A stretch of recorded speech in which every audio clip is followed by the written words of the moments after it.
फरमाते हैं कि मैं ना मजदूर लेने गया, बगदाद के चौक में मजदूर बैठे होते थे, तो मेरी उन मजदूरों में से ना एक नौजवान बच्चे पे नजर पड़ी। बड़ा कमजोर सा वजूद था, लेकिन चेहरे पर इबादत का निशान था। माथा बताता था कि नमाज का बड़ा ख्याल रखता है। मैं उसके करीब गया। चेहरे भी बड़ा कुछ बताते हैं ना, चेहरों में भी बड़ी रानाई होती है। फरमाते हैं मैं करीब गया, मैंने उसको कहा बेटे मजदूरी करोगे? तो कहने लगा मजदूरों में बैठा हूँ तो हुजूर मजदूरी के लिए ही तो बैठा हूँ। तो मैंने कहा कि चलो फिर। कहने लगा नहीं मेरी कुछ शर्तें। मैंने कहा बताओ। कहने लगा पहली शर्त यह है कि लोग 4 दिनार दिहाड़ी लेते हैं, मैं 3 दिनार लूँगा। मैंने कहा यार भाई तो बड़ी बेहतरीन है, बाकी भी इस तरह की रख ले। उसने कहा हुजूर दूसरी शर्त यह है कि मैं आपकी मुकम्मल बात मानूंगा, लेकिन जब अजान हो जाएगी फिर आपकी नहीं सुनूंगा। तीसरी बात उसने ये की कि हुजूर मैं आपके घर में काम करूंगा पर आपके किसी सवाल का जवाब नहीं दूंगा। कहते मैंने कहा यार तू बड़ा अजीब है, शर्तें तो मालिकों की होती हैं। कहने लगा जी बहरहाल मैं शर्तें लगा के जाता हूँ। फरमाते हैं मैं उसे घर ले आया, काम मैंने उसको बताया, तो जो काम मजदूर सारे दिन में करता है ना उसने 2 घंटे में ही कर दिया। हमारे मजदूर सिगरेट पीने में भी तो आधा घंटा लगाते हैं, वो चाय पीने जाएं तो पौना घंटा वहां। उनको भी तो दयानतदारी करनी चाहिए कि नहीं करनी चाहिए? ने मुआहदा किया है ना जी, तो पूरा उतरना चाहिए ना।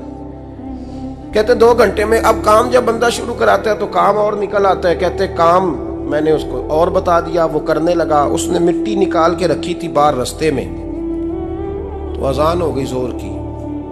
उसने वहीं कुदाल छोड़ी कही और चलने लगा। तो मेरा बेटा कहने लगा इसको जरा बराबर कर दो। कहने लगे चुप कर जा, तेरे बाप से बात हुई थी, जब अजान होती है तो मैं किसी और की नहीं सुनता, सिर्फ अल्लाह रसूल की सुनता हूँ।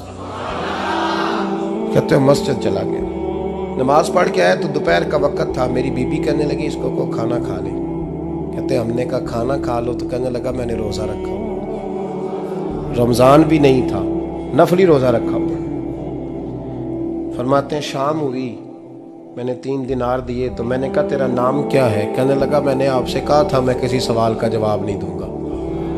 कहते वो चला गया। अगले दिन मैं फिर लेने गया उसे, काम कुछ और निकल आए, तो लोगों ने बताया वो सिर्फ हफ्ते वाले दिन आता है।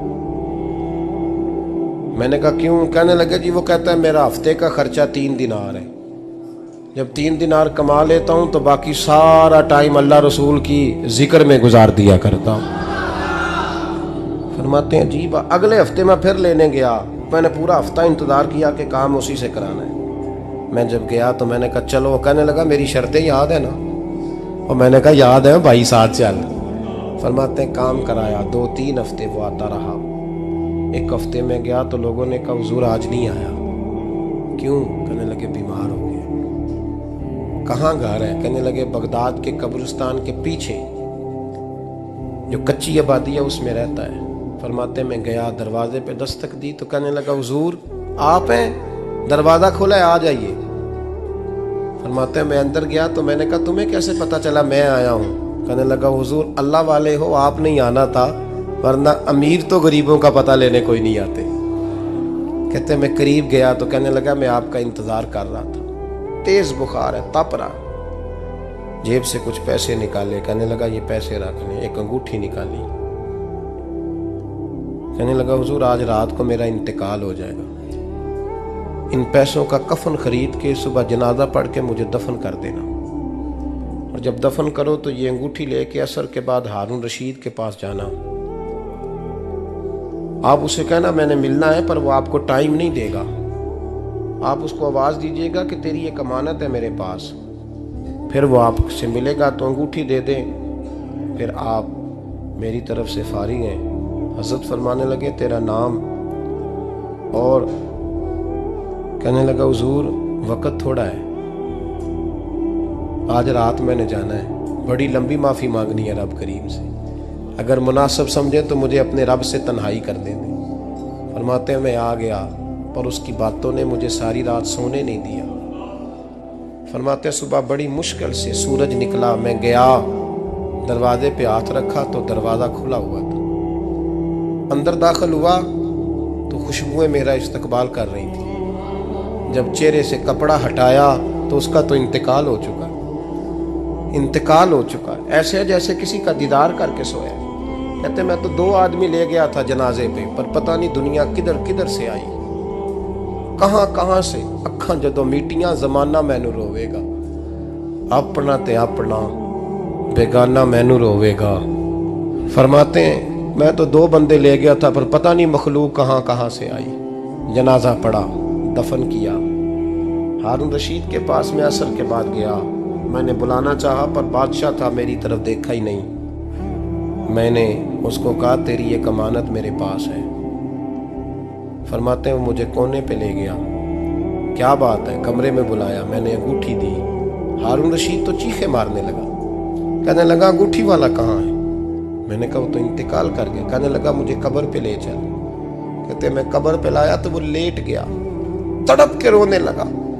मैंने कहा मेरा कलेजा फट जाएगा, ना उसने कुछ बताया ना तूने बताया, ये कौन था? तो हारून रशीद कहने लगा ये मेरा बेटा था। मैंने कहा तेरा बेटा और मजदूर?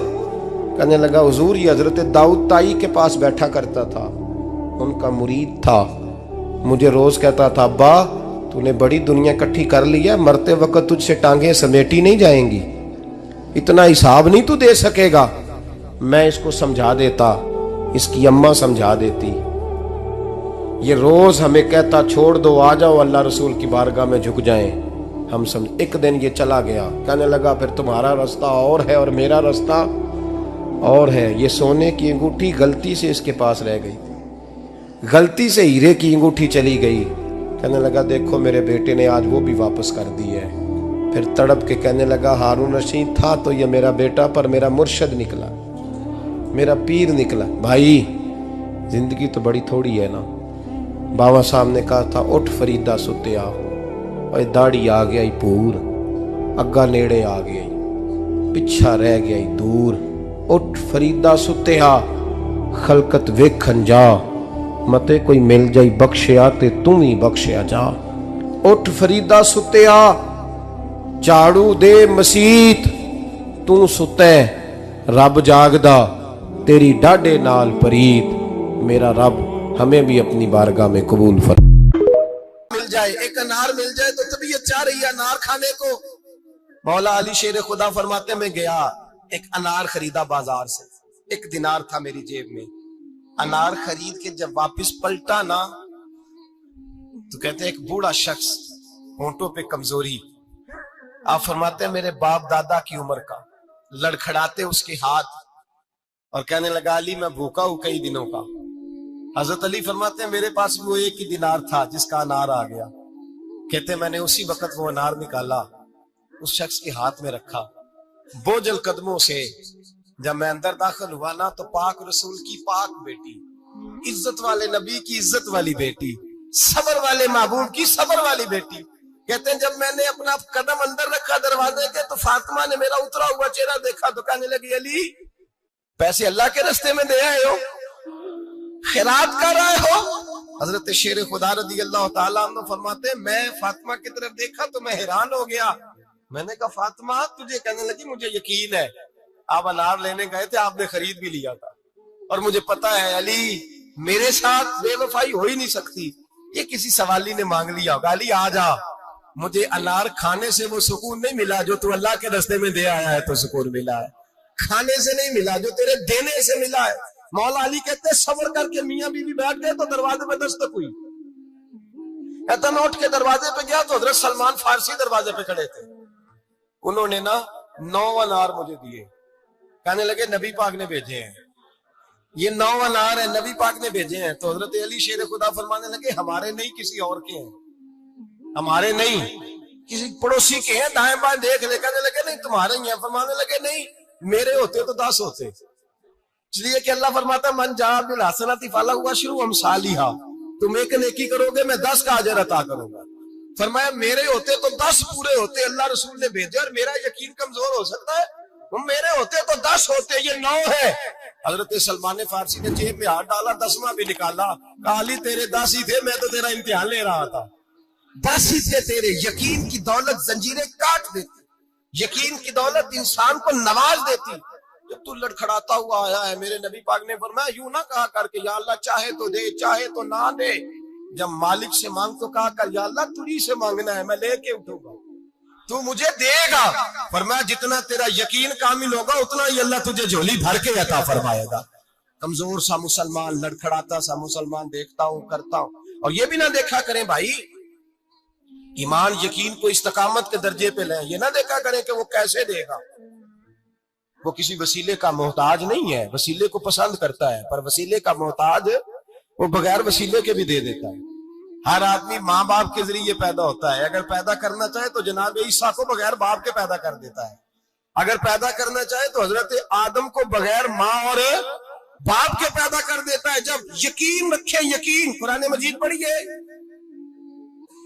हजरत मूसा अलैहिस्सलाम फिरौन के दरबार में खड़े हैं, चारों जानब दुश्मन ही दुश्मन है। जादूगर आ गए, उन्होंने सांप छोड़े, हजरत मूसा के हाथ में डंडा था। हजरत मूसा कहते हैं या अल्लाह क्या करूं, तो अल्लाह ताला ने फरमाया अपना सांप फेंक दो। कहना चाहिए था ना कि या अल्लाह एक ही तो शय, इतने सांप है, बचाने के लिए डंडा है, वो फेंक दूं। डंडा फेंका जाता है, सांप को देख करके काबू किया जाता है। ये मेरा और आपका ज़ौक है ना, लेकिन अंबिया किराम का अंदाज मुलाजा कीजिए मेरे अजीजों। अल्लाह फरमाते हैं डंडा, ऐ मूसा डाल दे अपना आसा। पहले नहीं फरमाया कि सांप बन जाएगा, फरमाया बस तू डाल दे। मैं और आप होते हैं तो सांप सामने है, डंडा हाथ में है, हम कहेंगे जी बात है, यही तो दिफा की चीज है, इसी को डाल दूं तो बचूंगा कैसे। कहा डाल दो, तो हजरत मूसा ने डाल दिया। कहा मेरे रब का हुक्म है तो मेरे लिए बेहतर ही होगा। अल्लाह फरमाते हैं जब मूसा ने डाला तो मैंने उस डंडे को, उस असा को अजदहा बना दिया। अब कभी असा भी अजदहा बने, कभी कभी छड़ी भी बहुत बड़ा अजदहा बनी है, लेकिन कुरान कहता है जनाबे मूसा ने डाला तो अल्लाह ने अजदहा। बल्कि उससे पीछे चलिए, औरतें कमजोर यकीन की होती है ना, जनाबे मूसा पैदा हुए तो अल्लाह फरमाते हैं मैंने मूसा की माँ के दिल में बात डाली, माँ के दिल में, संदूक में डाल के तो इसको दरिया में बहा दे।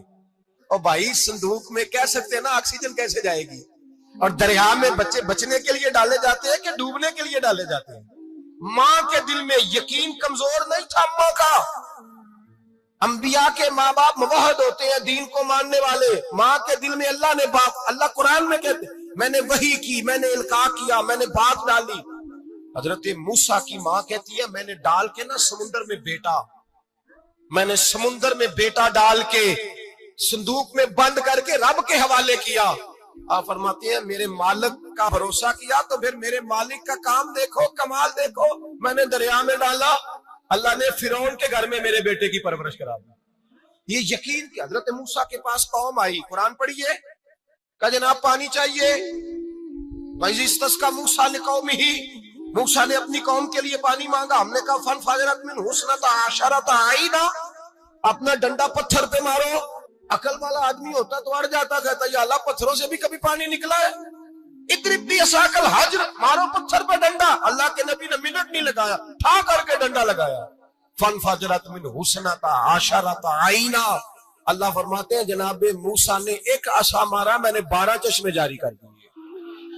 तू ले तो ला, अल्लाह करता है, अल्लाह कहता है पढ़ नमाज रोजी दूंगा, कहता सोचता हूँ। अल्लाह फरमाते हैं आजा मस्जिद में तेरा हो जाऊंगा, कहता देखता हूँ। रब फरमाता है तू मेरे महबूब की गुलामी कर, मैं तुझे महबूब बना लूंगा। तू कहता है थोड़ा बड़ा होके दाढ़ी रखनी है, अभी सियाना होके मैं जरा सर्टिफिकेट ले लूं इजराइल से कि कितने सालों के बाद आएंगे, फिर शुरू करूंगा। प्रोग्राम बना रहा है, अभी तो इरादे में है। अल्लाह के पैगंबर का डंडा, और इससे ज्यादा आगे बात हो गई। पीछे फौज लगी हुई है फिरौन की, मजमा है, हजारों लाखों का लश्कर लेके, तलवारें नेज़े, फिरौन पीछे, आगे दरिया आ गया। हजरत मूसा अलैहिस्सलाम खड़े हैं, अब किधर जाएं? अल्लाह पाक ने फरमाया मारो डंडा। कहां? पानी पे डंडा मारो। अब हजरत मूसा अलैहिस्सलाम पानी पे डंडा मारे तो पानी उभरेगा, इससे ज्यादा क्या होगा। पहले पत्थर पे डंडा मरवाया तो पानी निकला, अब पानी पे डंडा मरवाया, फाइज फरकना बिकुमुल बहरा फानजैनाकुम वागरकना अला फिरौन। अल्लाह फरमाते हैं मूसा ने पानी पे डंडा मारा तो मैंने पानी में रास्ते बना दिए। एक जगह डंडा मारा तो पानी निकल आया, दूसरी जगह आसा मारा तो पानी खुश्क हो गया। 12 चश्मे बन गए, 12 रास्ते बन गए दरिया में से। हजरत मूसा अलैहिस्सलाम गुजर गए और अल्लाह फरमाते हैं फिरौन भी आया तो उसे मैंने गर्क कर दिया, और वो खड़ा देखता ही रह गया कि बना क्या है। ये तो बात है हजरत मूसा की। मेरे मुस्तफा के गुलाम हजरत साद बिन अबी वकास कादसिया की जंग के लिए निकले। रस्ते में दरियाए नील आ गया। हजरत सैयदना साद बिन अबी वकास अब कहां सफर तय करके आए, कहते पता ही नहीं था कि दरिया आ जाएगा। अब दूर दूर तक पुल कोई नहीं। सहाबा कहते हैं दुश्मन ललकार रहा। हजरत साद बिन अबी वकास दरिया किनारे खड़े हुए, ईमान यकीन और इस्तिकामत डट गए। कहने लगे ओ दरिया, अगर तू हजरत मूसा की नाफरमान कौम को रास्ता दे सकता है, मोहम्मद अरबी के वफादार नौकर है, हम तो रसूलुल्लाह के मानने वाले हैं, दश्त तो दश्त है, दरिया भी न छोड़े हमने, बहरे जुल्मात में दौड़ा दिए घोड़े हमने, पर मैं छोड़ रास्ता। सहाबा कहते हैं उस वक्त हमने नारे लगाए जब दरिया ने रास्ता ही छोड़ दिया। कहते हैं फिर अल्लाह रसूल पर हम जिक्र करने लगे, दुरूद पढ़ने लगे, दरिया से रास्ते बन गए। फरमाते 10,000 का लश्कर गुजर गया। उस पार जब गया ना तो हजरत साद बिन अबी वकास ने फिर मजमे पे नजर डाली। फरमाया किसी की कुछ है तो नहीं रह गई पानी में, कोई दरिया में चीज तो नहीं रह गई। एक सहाबी कहने लगे मेरा मिट्टी का प्याला रह गया है। यार जरा देखिए, अंदाज देखिए, मिट्टी का प्याला। और यार छोड़ पड़ा, मिट्टी का प्याला क्या होता है? अब तू मिट्टी के प्याले की बात करेगा, छोड़ दे, क्या करता है? उसने कहा प्याला मेरा रह गया है। तो हजरत साद बिन अबी वकास कहने लगे क्यों हमारा प्याला रह जाए, हम रसूलुल्लाह के नौकर हैं। ईमान यकीन और इस्तिकामत की दौलत। फिर दरिया की तरफ देखा, कहने लगे चल यार हमारा प्याला भी वापस कर दे। सहाबा कहते हैं दरिया की लहर आई और प्याला भी वापस कर दे। वो मेरे भाई, जब ईमान की दौलत, यकीन की दौलत, एतमाद की दौलत, जो बाबा कहता है ना कि माज अल्लाह ताला उल्लू का खून ले आओ और शेर की खलड़ी ले आओ, मैं काला पीला नीला जादू करूंगा, उस पर लोग दौड़ के जाते हैं, 50-60 हजार रुपया भी दे आते हैं दौड़ के। और अगर कहा जाए कि मस्जिद आओ 4 रकात नमाज पढ़ो, हाजिरी दो मस्जिद की, तो कहते हैं मार्फत वाले हैं, मार्फत वाले नमाजें नहीं पढ़ते। वो कौन सी मार्फत है? यहाँ अल्लाह की बारगाह में झुकने का, क्योंकि ये लेट है ना, ये पता नहीं जन्नत में जाके मिलेगा कब मिलेगा, माज़अल्लाह। लोग दुनियादारी के मामले में पिस जाते हैं। हुक्मरान ने वादा कर दिया है सड़कें पक्की हो जाएंगी, खुशहाली हो जाएगी, मौजें लग जाएंगी, लोग लाइनों में खड़े हैं वोट देने के लिए, और तेरे रब ने कहा है तू मुझसे डर जा, मैं तेरी दुनिया भी अच्छी कर दूंगा, आखिरत भी अच्छी कर दूंगा, तू इधर आ मेरी बारगाह में झुक।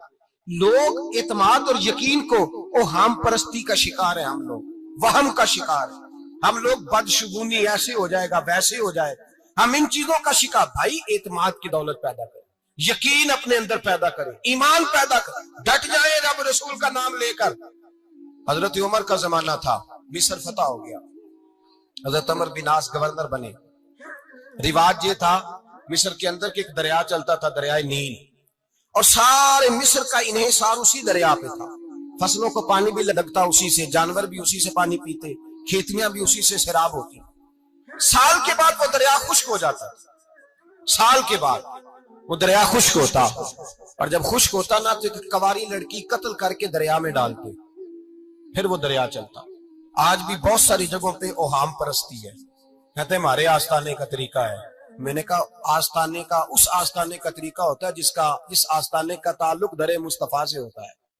बाकी किसी आस्थाने का अपना कोई जाती तरीका नहीं। तरीका वो जो मेरे नबी पाक का तरीका है, उससे हटकर कौन सा तरीका है? हमारे आस्थाने का तरीका है, हमारी ये रस्म है, हमारा ये रिवाज है। उठा के भाग जाओ रस्म और रिवाज। हमारे रस्म और रिवाज रसूलुल्लाह की सुन्नत के पाबंद है। सारे बोलिए सल्लल्लाहु, फिर एक दफा पढ़िए दुरूद शरीफ सल्लल्लाहु, 3 दफा कर ले ताकि ताकत आद हो जाए। सल्लल्लाहु नबी पाक सल्लल्लाहु अलैहि वसल्लम का तरीका असल तरीका है। हजरत उमर फारूक को जनाब अमर बिन आस, और कहते हैं कि पक्का तरीका यह था कि जब तक लड़की कत्ल करके डालते नहीं थे दरिया चलता नहीं था।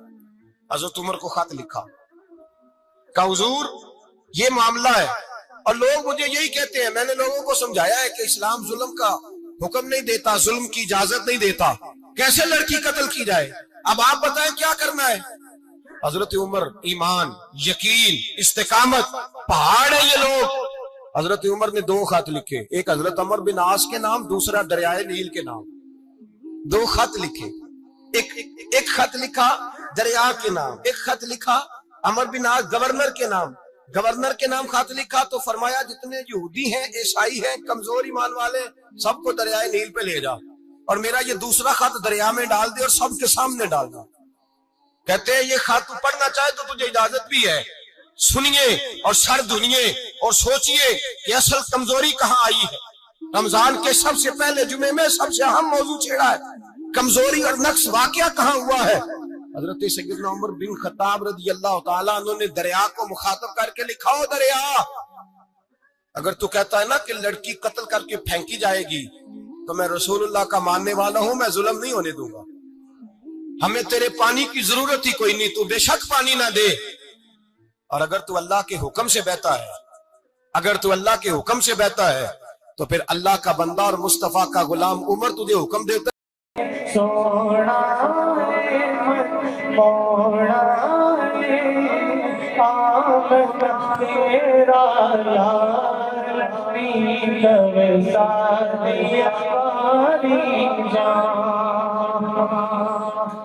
अपनी ते गल करेगा रब की बोली बोल सुन के मिठड़े बोल दियो मन मेरा पिया डोल मन मेरा पिया डोल हाथ बुलंद करके तेरियां क्या बातां तेरियां क्या बातां तेरियां क्या बातां तेरियां क्या बातां तेरियां क्या